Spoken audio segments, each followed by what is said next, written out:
What's up, beautiful people? Let's see,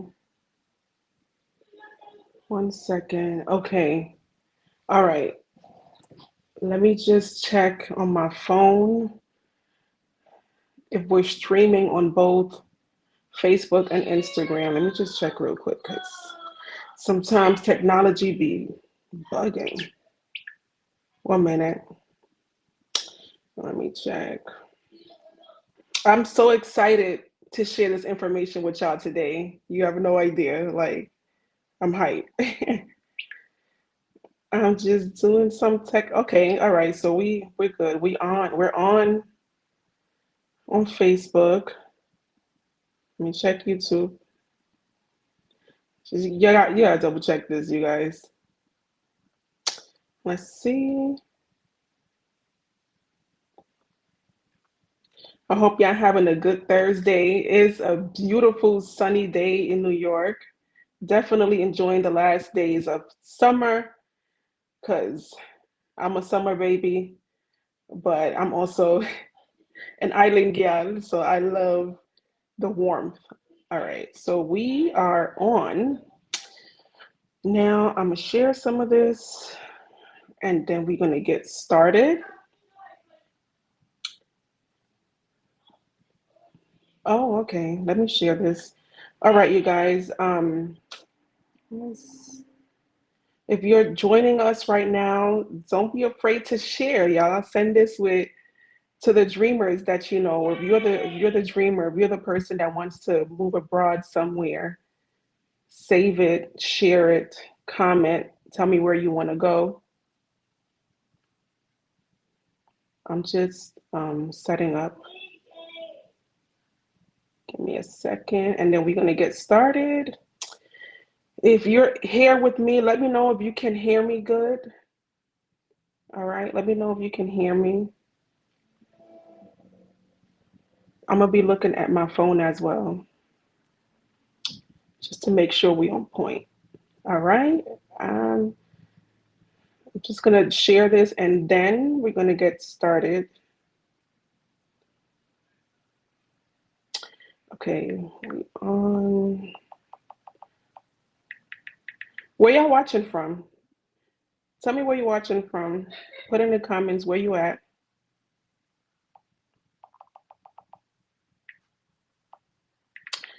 We gonna get started. Thank y'all again for tuning in. Y'all not gonna regret it at all. I'm just, I swear they always changing stuff on these apps. But all right. Okay. So what's up, everyone? For those of you who just getting to know me, my name is Audrey, and man, I'm so happy. I'm so excited. Right. So before I get into what the live is about, I want to give y'all tell you a little bit about who I am. So I was born and raised in Brooklyn, right? My family is Garifuna. We are from the beautiful island of Roatan, Honduras.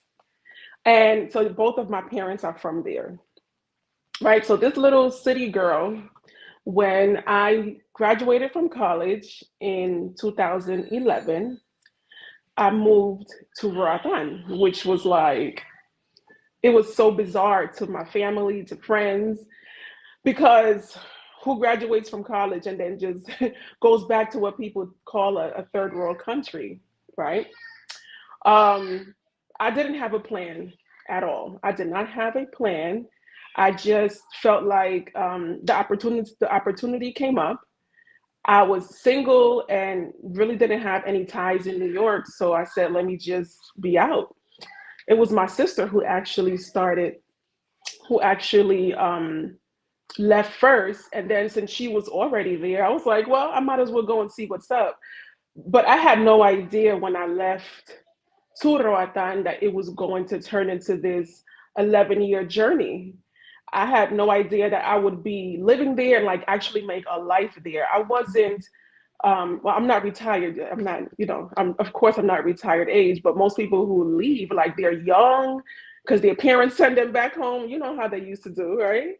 Or they're older. I was 24 when I left. So at the age where my peers were starting their life, starting to get serious, trying to see what careers you want to go into, um, I left the States, right? So it was bizarre, but it was all part of the plan that God had for my life, right? So fast forward 2022, I moved back to New York, and yeah, I moved back to New York simply because I needed a change of pace. So I have three children. They're 8, 6, and the youngest is about to be 4, right? And by the end of 2022, my children, they were 6, 4, and 2. And a big chunk of my life while I was living in Roatan was heavily dedicated to community work. And I was always juggling like community stuff, the business that my sister and I started, the Garifuna Cultural Center. So that was a big part of my day. And just being a mother and a wife. So by the end of 2022, I was burnt out. I said I can't. Like I gotta, I need to regroup and then come back. In hindsight, that was divine intervention. And it wasn't until after being back in New York for a while and just getting my groove back that I realized that, man, I love New York and I love Roatan, and I want to have both. I want to be in both places as often as I want or I need to. I want to be able to have the freedom to travel back and forth. Then I started thinking, wow, a lot of people in the past 10 years since I've been like 2011, it's more than 10 years now, have asked me how I did this. And I took it lightly. So anyway, I decided to start sharing this information because I believe that when God blesses you, is to bless others. And the perspective of having this, what I call a bi-coastal lifestyle, having the freedom and the flexibility to be in two different places, um, a lot of people aren't able to get that perspective, especially at the age that I was able that I did it, right? So anyway, I'm just here to share information, you guys. And today is session 1 of 2 of how to prepare for living a life abroad. So I'm going to answer a couple of questions that I usually get. And if you see me looking on my phone, it's because I have my notes over here. I'm going to answer some of the questions that I usually get in the past decade about living abroad. And if you have any questions, you could put it in the comment section and I'll get to it, right? So yesterday I was, oops, yesterday I was talking about dual citizenship. It's a topic that a lot of people talk about. I'm a U.S. citizen, but I want to become a citizen or resident of such and such country. So I'm going to start the session with the question I answered in my live yesterday about what documents you need to acquire dual citizenship. Now, for each country, they have their own set of requirements, but for sure, one of the documents you will need is your birth certificate. However, your birth certificate, you got to do a couple of things to it. You can't just take your birth certificate to such country and say, hey, I want to apply for citizenship to your country. There's a couple of things that you have to do. So first of all, you need the long form version of your birth certificate. You have the short form version and the long form version. And although nowadays some states are more modern and they're giving out the long form as the standard, maybe your state hasn't upgraded. So just to be sure, you have to have the long form. You can order it online. Just Google, how can I get a copy of my long form birth certificate, and put the city where you're at, and it'll show you how to get a copy of it. The difference between the two is that the short form has less information. It has pretty much the basics of your life, your name, your parents' name, where you were born, whereas the long form, it has more information on it, right? And so, of course, if you're going to use your birth certificate, in another country, they're going to want as much information on you as possible, hence the requirement for the long form. So once you get that version, the long form version of your birth certificate, you have to get it certified, right? Now, you can get it certified at the Department of Health in the state that you were born in, the city that you were born in. And certified just means that, let's say, for example, New York is going to put a certification, a certificate that says this is a legit document from the state of New York. This person was born here, and the document is good to go. So after your birth certificate is certified, then you have to do something called an apostille. You got to get it apostilled, right? So to apostille means that this document is going to be given a seal that says it's a valid document of the United States of America, and this document is there's intentions to use this document abroad.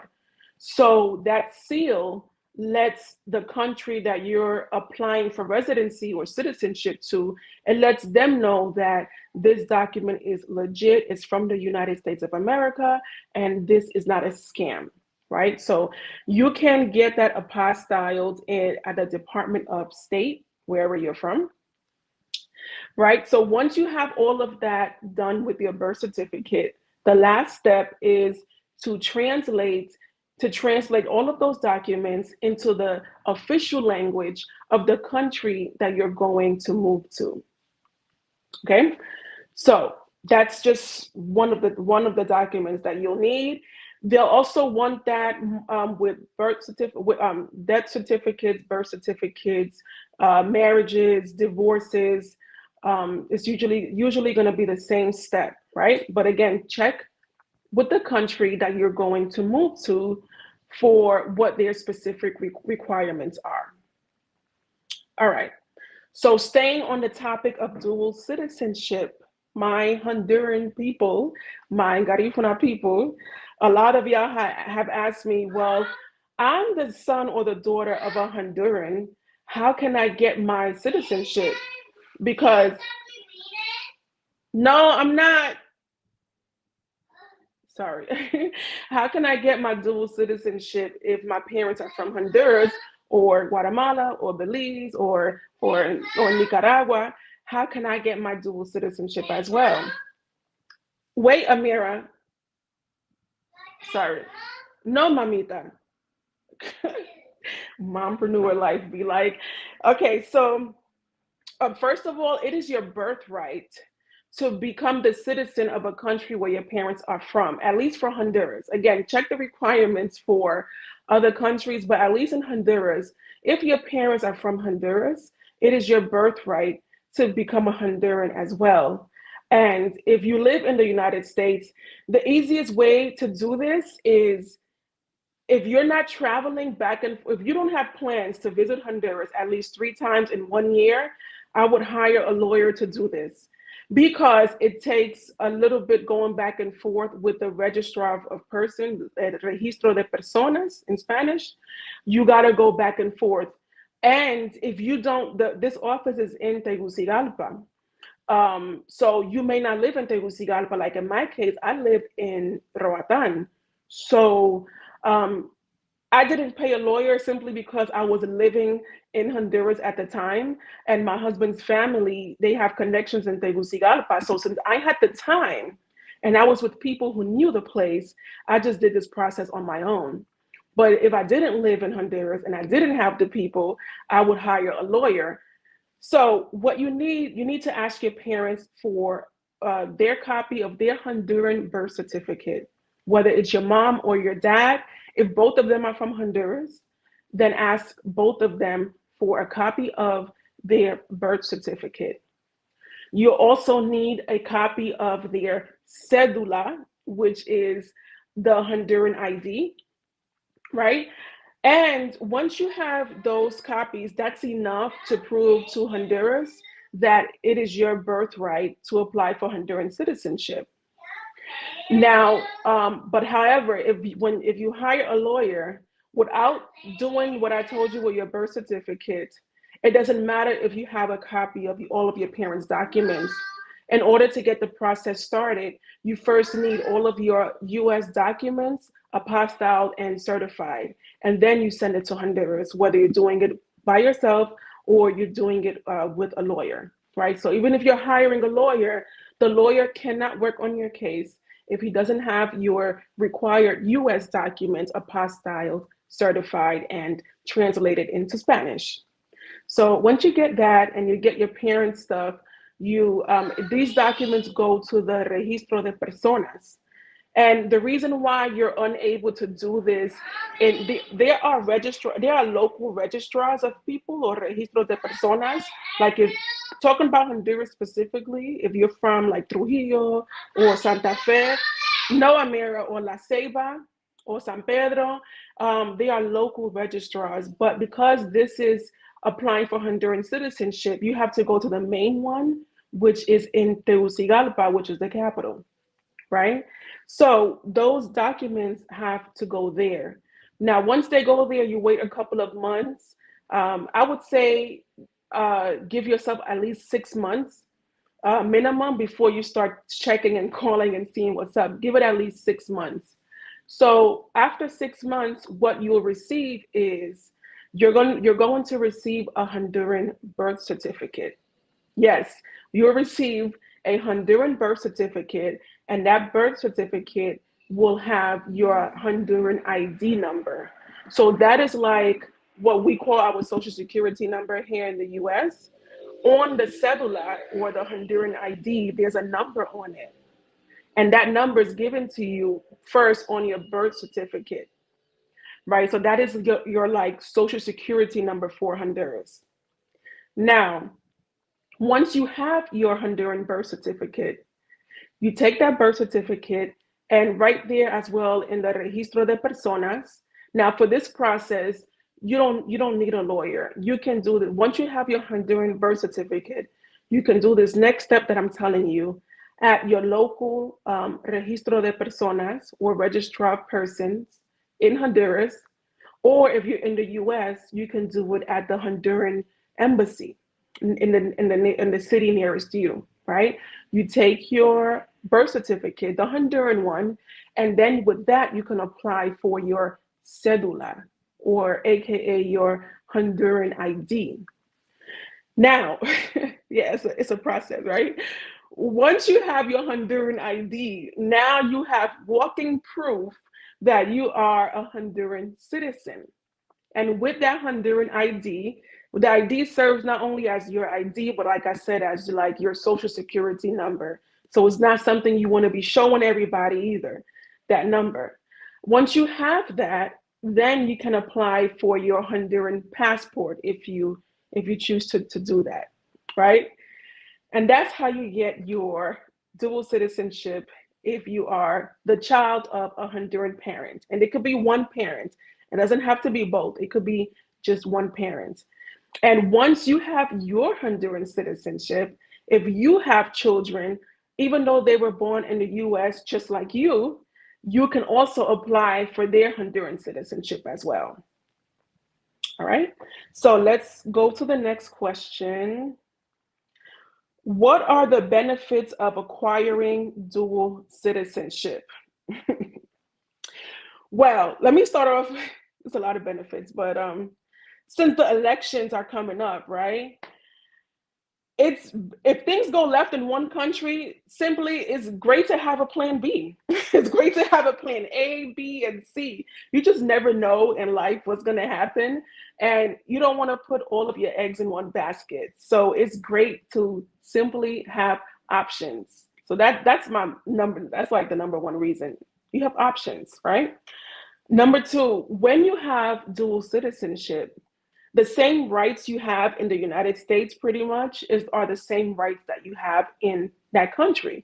So using Honduras, for example, because I have my Honduran citizenship, when it comes to buying property, when it comes to buying uh, property, I am charged, I'm charged a, sorry, I'm charged the local rate, right? Whereas if I were to go with my US documents and say I want to buy property in Honduras, there are certain things you can and cannot do. For some transactions, you have to have a Honduran citizen on the papers, for example. They charge you a higher fee. So you get charged the local rate when you have your Honduran papers. You also get access to things like loans. So this ID is having a second identity, right? So just like you have your credit score here in the US, you also have a credit score and credit history in Honduras. So you can get access to loans, you can purchase cars under your name and actually start growing your credit in this country. And another reason why dual citizenship is great is when you're traveling and you know that you're going to spend time in another country for an extended period of time. um, Having dual citizenship will give you the freedom to leave and enter the country as you please without having to apply for a visa, right? So certain countries you get visas upon entry. Some countries you have to apply for visas.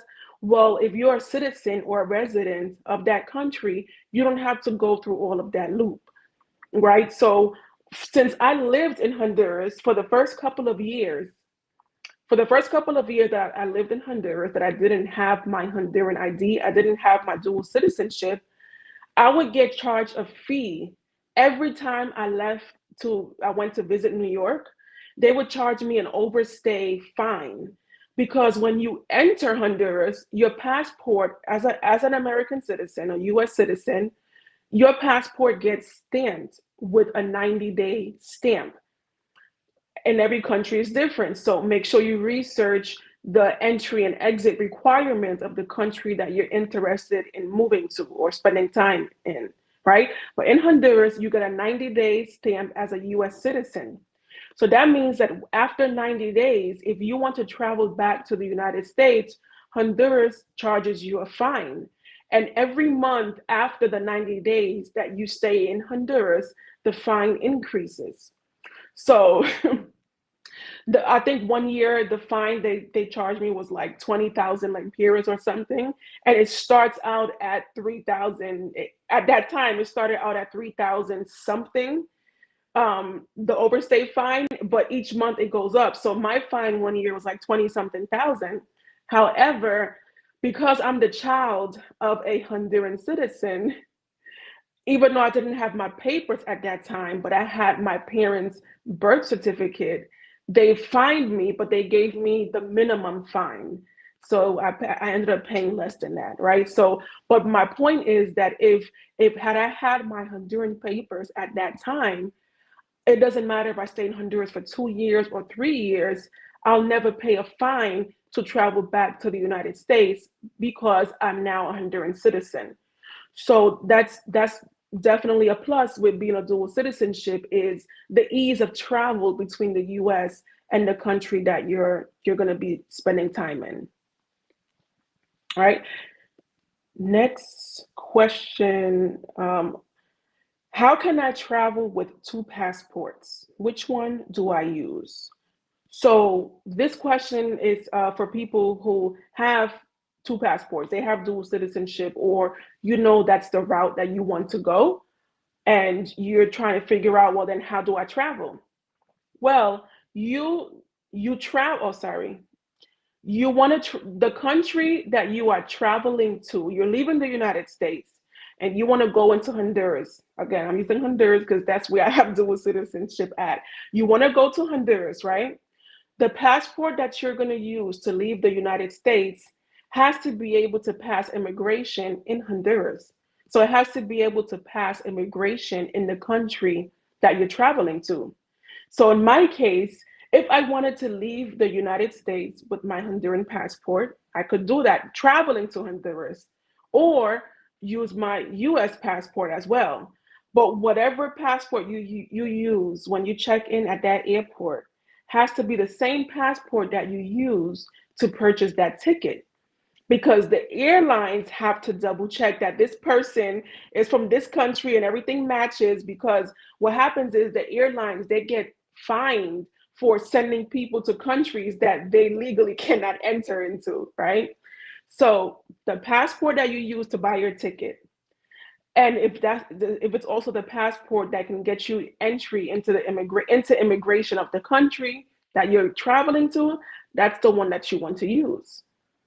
However, traveling back into the United States, I cannot use my Honduran passport to travel back into the United States, because they're going to ask me, well, where's your visa? Right? Because with a Honduran passport, with a Honduran passport, you cannot enter the US without a visa, right? So when I go travel back into New York, into the States, I will travel with my my American, my US passport. But here's the thing. If you're planning to travel to multiple countries, you don't want to be traveling or using too many different passports, because what happens is each time you enter a country or you exit a country, your passport gets stamped. And each immigration office in each country, they have their own set of rules. And some countries, they want to see that whatever stamp you have when you enter, whichever passport was stamped when you entered a country, they want to see that it's the same passport that gets stamped upon exiting the country, right? So you want to double check the immigration laws of the country that you're moving to. This is more for people who plan to have dual citizenship, right, in that country, or if you already have it. So, and if you plan to visit multiple countries, my advice to you is to use one passport. And how you decide which passport, let's say you have a US passport and you have just an Italian passport, let's say from Italy, right? You want to visit different countries in Europe. Well, your US passport, most people look at it like that's like the golden child, and it's like you can enter any country. Well, you'd be surprised that sometimes you get more pushback trying to enter a country with a US passport than you would your Honduran passport or your Italian passport. So if you're planning to travel to multiple countries, your first homework is to study what are the entry and exit requirements for each country, and then decide which passport is going to give me the least hassle. And then you use that one passport for all of the countries. Don't be having exit and entry stamps with 6, 7, 8, however many different passports you want to use, because things could get funny with immigration, and God forbid something happens to you. You want it to be easy for immigration officers to trace where you've been coming from, which countries you've been entering and exiting, right? So that is, let me just look at my notes and see, somebody sent me a question. If y'all have any questions, let me know before I go on to the next topic. Okay, so that is dual citizenship, right? Now I'm gonna switch over to the planning phase of your trip, right? So I've gotten this question so many times. I don't know where to go, but I need to get out of here talking about the US. How do I decide which place to go? Now, this is a multi step approach, because if you don't know where to go, but you have this feeling that you just want to leave, it really becomes a self reflection. Before you even make a list of where you want to go, ask yourself, why do you want to leave? Ask yourself, what do I expect to find in another country that I can't find in my country? What do you need to survive? Like, what are your needs and what are your wants? Not everybody could take the mosquitoes in the tropical area, right? Not everybody could take all the insects and the bugs. Not everyone could take the heat. So you need to ask yourself and be realistic with what it is that you want, what it is that you need, and what you're capable of living with. What are you willing to sacrifice? What are you willing to compromise? So it is, like I said, it starts with your self-reflection. What do you want? And understand why you want that. Because what you don't want to do is get into a pattern of leaving, country hopping, island hopping, and what you're really doing is you're running from your own self. You're running from whatever issues you have that you haven't sat down and you dealt with it, right? On the other hand, sometimes you just have this intuitive feeling like I just need to go. And for those people who feel like they need to go, I also encourage that, because you just never know what God has planned for your life. And maybe just switching an environment, just literally taking a flight, crossing water, breathing different air, eating different food, you'd be surprised how that could switch your perspective, right? So I wouldn't say just up and leave and say I'm going to move to this country. I don't care, what it is, but I would say if you feel like for some reason you need to leave the United States for a change of pace or a different perspective, or you're just starting to feel that anxious feeling, I'm also not against people just taking a flight and just going wherever they feel like they need to go, right? But if you want to make a plan before you start making your plan, my suggestion, if you don't know where you want to go, honestly, do that self reflection, right?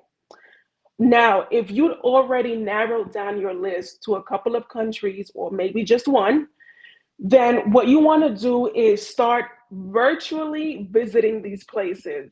And because of social media and everybody showing off, technology has made that so much easier. You got to look with discerning eyes, however, because not everything you see on social media is real. Some people just show certain perspectives to get likes and to get follows, and it won't give you a taste for real life in the country that you want to visit, right? So, how can you virtually visit? One of the things that you can do, Facebook is a very good resource because Facebook has different groups, right?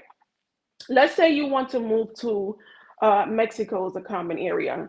Look for a Facebook group called Expats Living in Mexico, or digital nomads in Mexico. I don't know if these pages exist. I'm just thinking of keywords off the top of my head. But you can look for these groups on Facebook and join these groups and start looking at the questions that people ask. Start looking at what they're sharing, and especially pay close attention to people who live there, not people who are just looking for information like yourself. I know that sounds like you're being a hypocrite, but yeah, don't look at people in the same situation as you. Look for people who actually live in these places, look at their comments. And again, but look with discerning eyes, because everyone's experience is not going to be your experience, right? So just to give you an idea, that's what I call virtually visiting. Look at their pictures, look at their videos.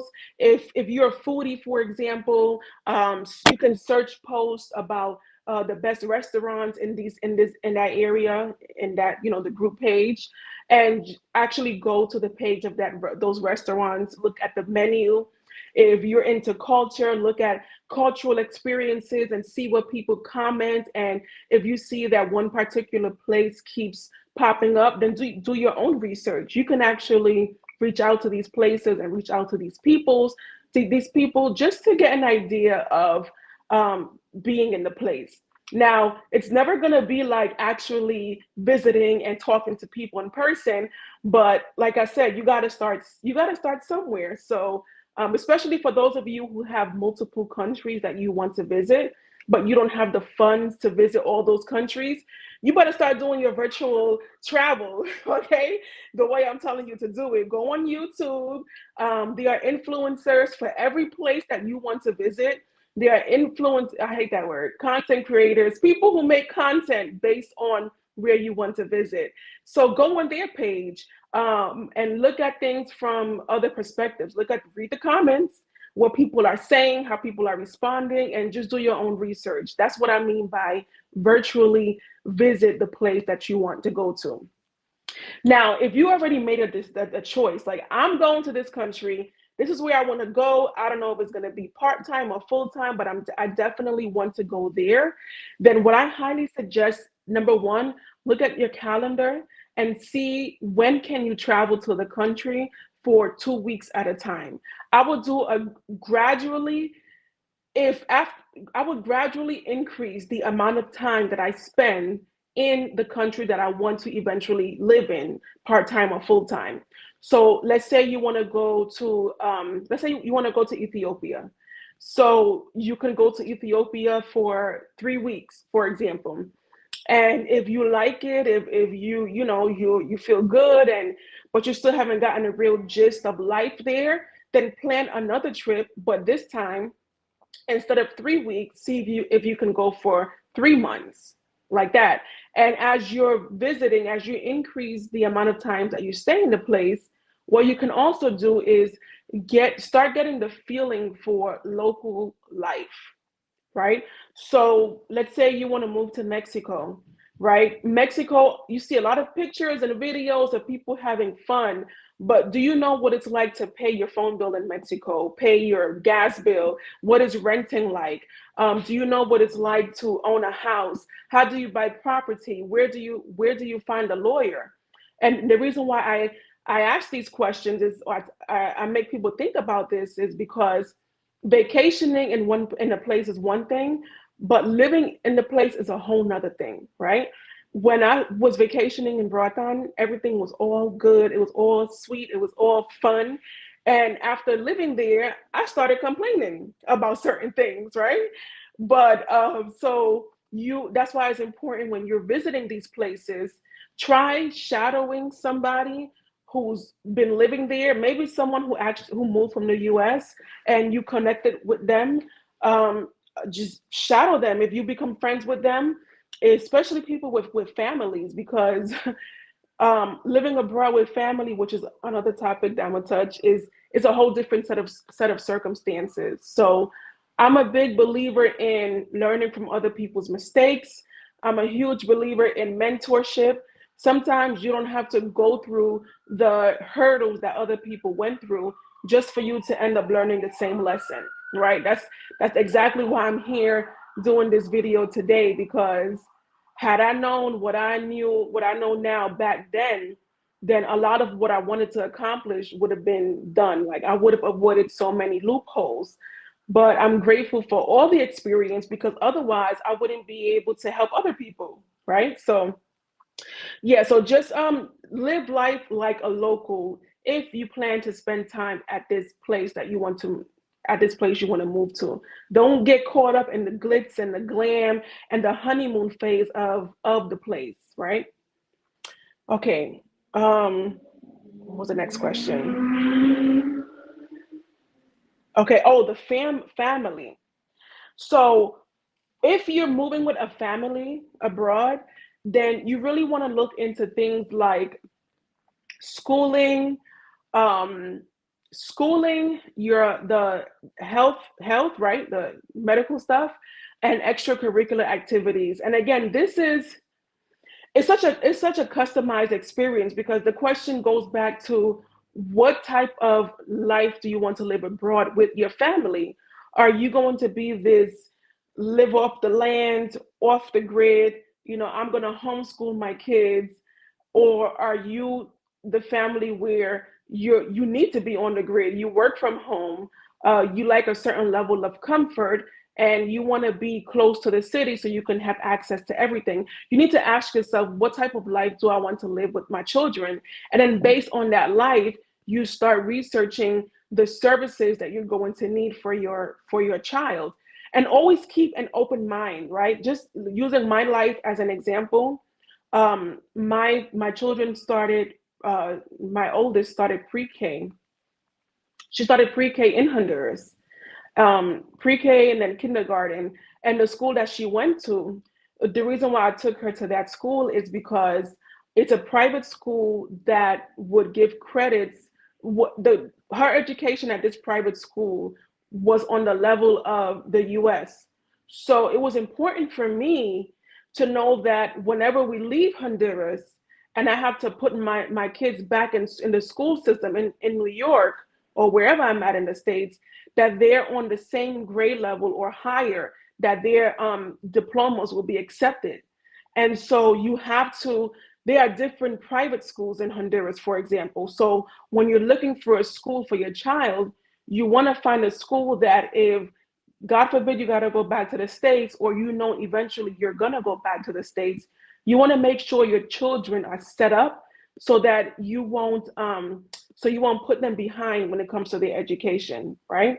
So you want to make sure that that private school um, gives credit in the US, or the US accepts diplomas or from this school from this country, right?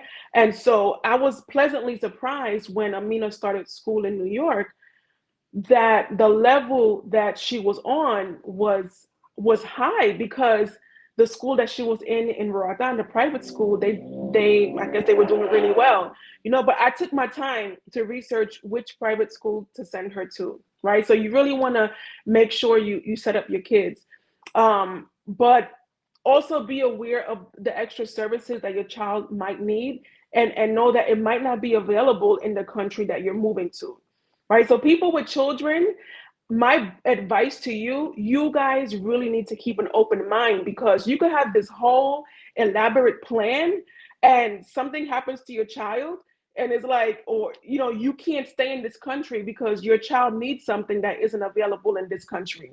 And so now you have to go.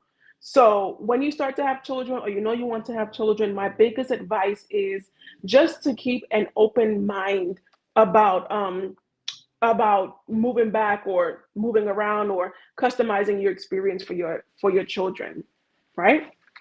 Okay, let me look at I have another question that just came in. Give me a second. And this is the time now. If you guys have any questions, put it in the comments. All right, I'm going to answer this question. Give me a second.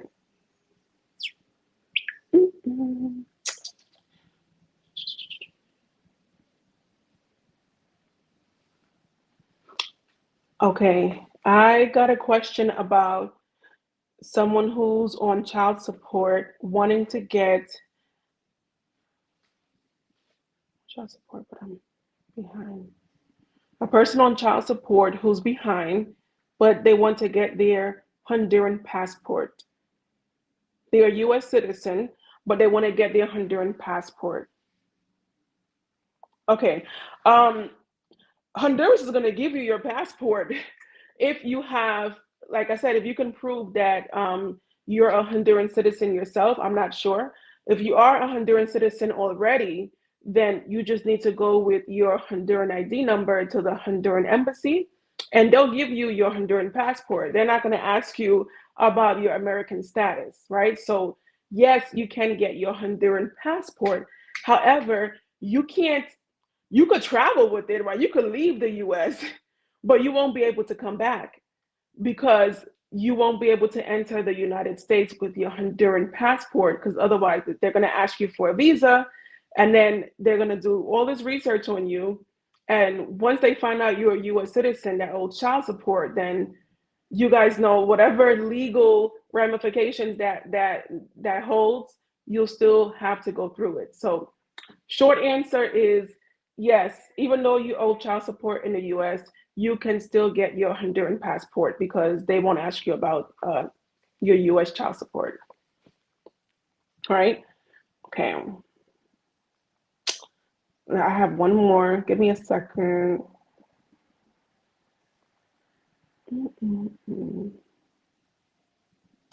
Okay. All right. One second, you guys. Y'all could also put it in the comments. Okay, I'm gonna answer.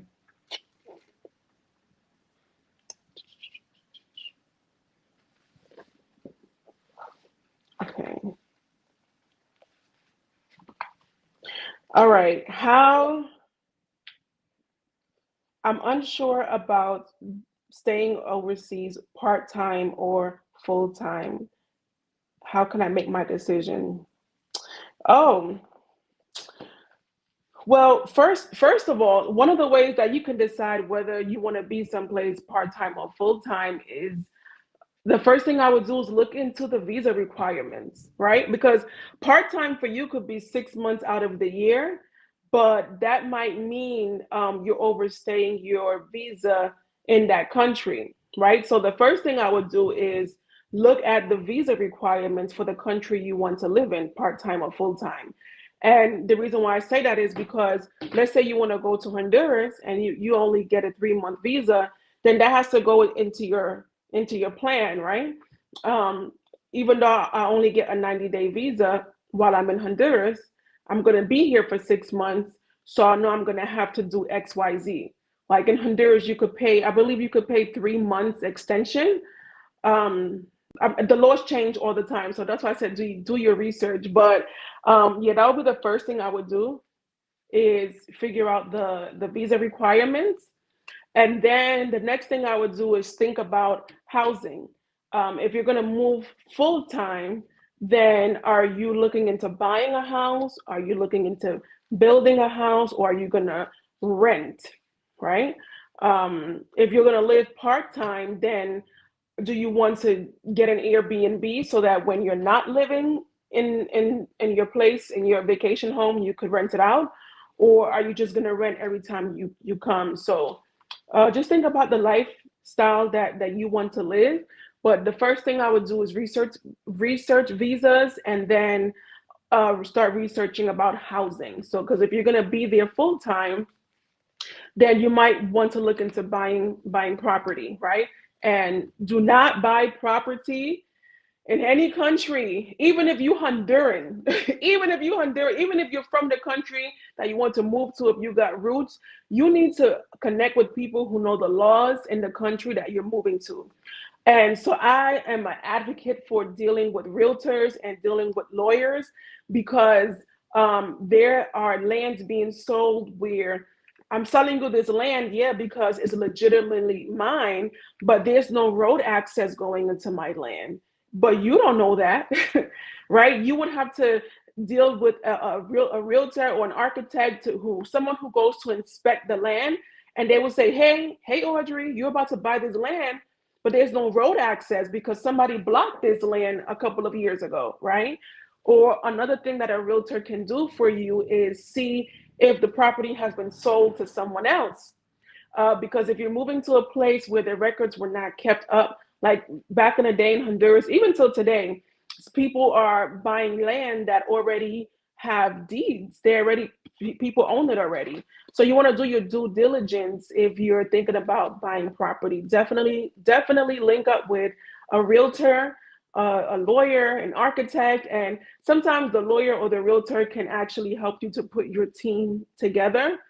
And yeah, definitely do your due diligence. Don't be going to foreign land, buying houses and land without connecting and having people who live there do the research with you, right?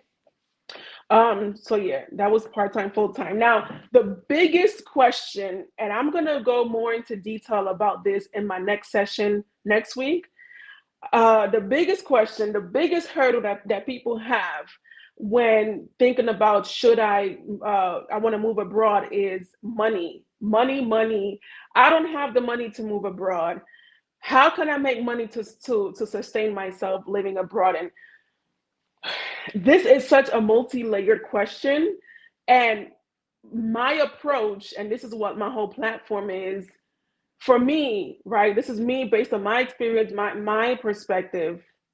I believe that to live a life abroad sustainably meaning that you have the freedom to be in and out, back and forth. You need to have a business because a business gives you the time freedom, not just money, right? It gives you the time freedom to be able to be back and forth because you could have these six-figure paying jobs and make all this money, but if you don't have the time to go and live in another place to travel back and forth a couple of months out of the year, then your money means nothing because you have no freedom, right? So that's a whole nother topic that I'm definitely going to get into more about how to structure your business next week. What you can do to investing is really personal. I would talk to my tax attorney. I would hire a financial advisor, or just do your YouTube research. YouTube has a lot of great videos, right? But always do your due diligence. Don't take these people's word for it, right? But let me give you a practical sense, because not everyone is going to just go and open a business. And so, to be practical, if you need to have discipline with your money, if you plan to live a bi-coastal lifestyle, right? Because if you plan to live a bi-coastal lifestyle, then you have to understand that you have to have enough money to maintain yourself in the United States, however that looks. Are you going to have a house? Are you going to just rent every time you come out here? Do you have a condo? I don't know what that looks like for you, but whatever that looks like, you need to make a budget for it. And then if you're going to be spending some time in X country, you need to make a budget for that as well. What does that look like? So I would start with there first, because if you don't have a number, if you don't know where you're going, how can we make a plan, right? So don't be afraid to put numbers together, all right? Figure out how much it costs, more or less, to support your life in both places, and that's where you start. Now that you have a number, now you can start making plans to work towards that number. So if you don't have money saved up now, then sometimes your problem isn't more money, but it's managing your money.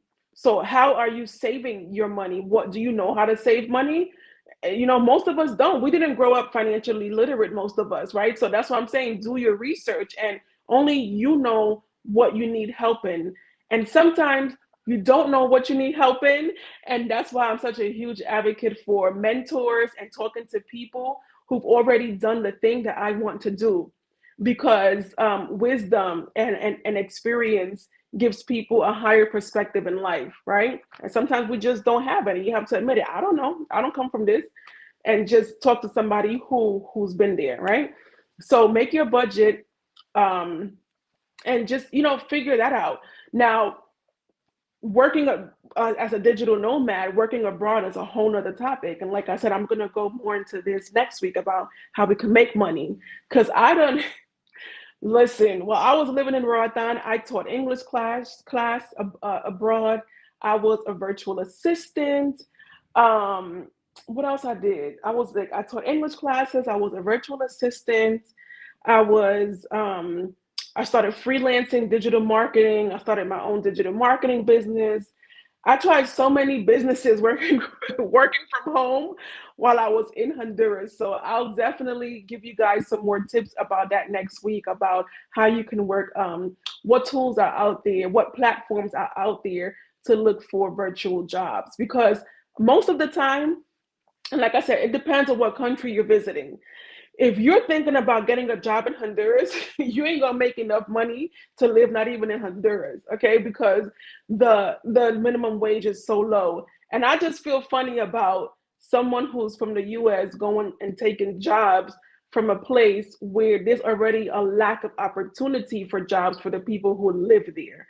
So I'm just like, if you're gonna come from the US, um, add value to the place that you're visiting to, right? Don't, and if you're not going to add value, don't take away. So don't take away the jobs from a local person who's more than capable of doing that job, right? That's just my opinion on that, right? So I'll be sharing more information about how to apply for work from home jobs, right? And if you already are an entrepreneur, if for those people who already have their business, right? Oh man, if you already have your business, you're already ahead of the game. And congratulations to all of you who do have that. If you already have a business running for you and you want to live abroad, you just have to, my advice to you is to think about, and maybe you already did this, but scaling your business. What steps do you have in your business plan to scale your business, meaning to grow your business while living abroad? And the reason why I say this, not just for people who have businesses, but one of the advantages of living abroad is your ability to save money. So to give you a practical example, we had a two-bedroom apartment, very spacious in Roatan back in 2021, 2020. The rent was $450 a month. Okay, and it was so convenient, great location. My point is, only paying 450. Do you know how much that apartment would have cost me in New York? Like the size that it was, the amenities that it came with, it would have easily been like $3,000, let's say, right? So taking that example, that apartment would have cost $3,000 in New York. That means that I had a savings of 2,000 more or less, right? $2,500, right? Just to round up. So if I could have afforded to pay $3,000 in New York, but now I have this excess $2,500, what am I going to do with that money? Right. So people who are business owners, you can take that money and say, okay, since I'm saving $2,000, what can I do with this money that's going to go to growing my business? That can look like hiring a staff, hiring a virtual staff.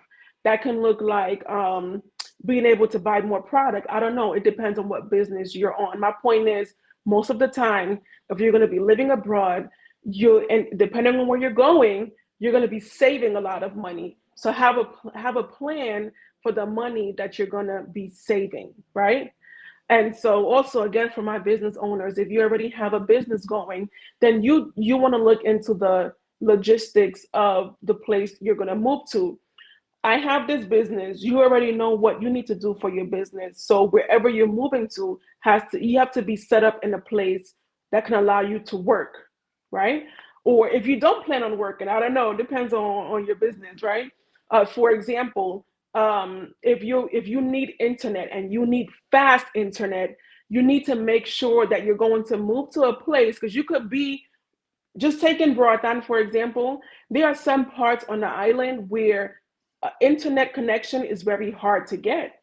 And so if I know that I'm on the computer, I'm on the internet most of the day, then I actually, part of my house hunting has to involve like literally going with your phone or your laptop and be like, I'm sorry, but I have to check the speed of the internet and the strength of the internet signal here. So it's going to be customized to exactly what your needs are, right? I'm going to touch more on business and money and things you can do of that nature to prepare on next week's session. So if I didn't answer any of your questions today, make sure that you send me a message, right? I do have an announcement to make. I have a freebie that I'm giving out next week or next week's session. At the end of it, I will be giving a freebie, right? One of the reasons why I wanted to do this course is because or the main reason is just recognizing the perspective that I've been blessed with to leave the US, to leave New York at the age that I did and live life as an adult in my home country, right? And going through different phases as a single woman, as a married woman, as a woman with multiple children. All of those phases of my life helped me to answer questions to a broader group of people, right? And like I said, I'm a true believer that when you are blessed with something, so having this perspective is a blessing because not many people could have left the US and did what I did. And it's not that it was easy, it was a huge sacrifice.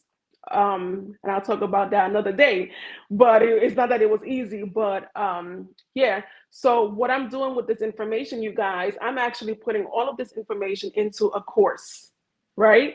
And I said a lot and there's way more. So in this course, it's gonna go into way more details.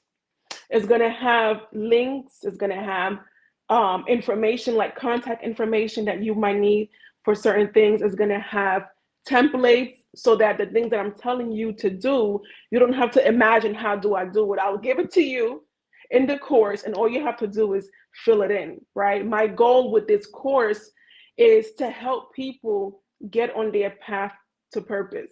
I'm a huge believer in getting on your path to purpose because your path to purpose is really God's plan, right? So we're all part of God's kingdom. We all have a God-given purpose. And for some of us, leaving the United States has something to do with you getting on your God-given purpose. So for those people who really feel like intuitively, I don't know why, but I need to leave this place, um, I'm here to help you, right? And I'm not saying leave the United States like forever. It's like if you want to leave forever or go back and forth, that's your prerogative, that's your business. You do whatever you want. Either way works. I personally, I don't mind living in the US and also living in Roatan. I love both places, and both places have their pros and cons. One of the main reasons why I enjoy being in the States, or the fruits of my labor in the States, is because of what I learned living in New York or living in the US, because of the opportunities that were given to me as a US citizen. I'm able to leverage that in Honduras. So I understand a lot of people's frustration about the United States, but I also believe that some people, and this is why you need to go to these places and talk to locals, live like a local. Because if you were to take away your college degree, for those of you who have a college degree, if you were to take away the job and all the benefits, people, some of you guys have 401ks, for example, and it has a good stack of money. You could use that money to move abroad or do whatever you want to do. My point is, had it not been for those opportunities that you got in the US, you wouldn't even be in a position right now to be able to leverage a bi-coastal lifestyle or be able to go to your home country. You probably would go to your home country, but you wouldn't be able to live at the level that you're going to be able to live now because of the preparation that came with living in the US, right? So that's a whole nother video for a whole nother day. But yeah, I don't bash the States. The grass isn't always greener on the other side. And so a lot of people leave the States and they end up coming right back because you can't handle life in another country and all that comes with that life, right?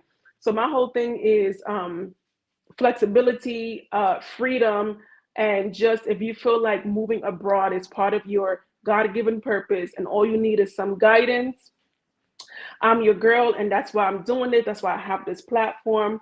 I was just I'm gonna close with this, right?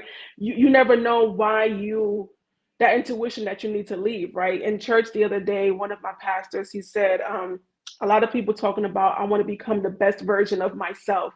And you see them go and they're focused on the physical part. They get six pack and six figures, they looking good. When in reality, becoming the best version of yourself is becoming the crucified version of yourself, right? It's a whole other spiritual thing. But for me, moving back to Roatan started the crucifixion of the Audrey that I was, right? And so in order to find myself now, in my 30s with three kids and all, for me to be the woman who I am, I had to go through a lot. And being in Roatan, it crucified me a lot because it humbled me. It stripped me of these ideologies that I had while living in the US, right? You grow up here in New York, you end up thinking one way, but moving to another country, it just opens up your eyes. And so that's why I'm so passionate. I know what that did for me. So I'm so passionate about you guys being able to have your own personal experience in what leaving the US can do for you. I know for a fact that it's going to change something in your life. And maybe, just maybe, it's the thing you need to get onto your path to purpose. And if that is the case, then to God be the glory. And I'm happy that I can help you if you're on that specific path. All right. So next week I'm going to touch more on money, on business, and yeah. So if you're interested in the course that I'm going to launch next week, not next week, next month, then send me a DM with the word course or comment this video with the word course, and I will send you a link to the mailing list, right? So once you're on the mailing list, then as soon as the course is launched, you'll be the first people to know. All right. So again, send me a DM or comment on this video with the word course. Send me your questions, you guys, because I'm going in next week. All right. So thank y'all so much for watching. Please share with someone who they might need this, or if you're that person. Thank you for watching. All right. And I'll see y'all next week, Thursday. Next week, Thursday for sure is going to be 1 o'clock p.m. Eastern Standard Time, New York time. All right. Thank y'all. And I'll see y'all next Thursday.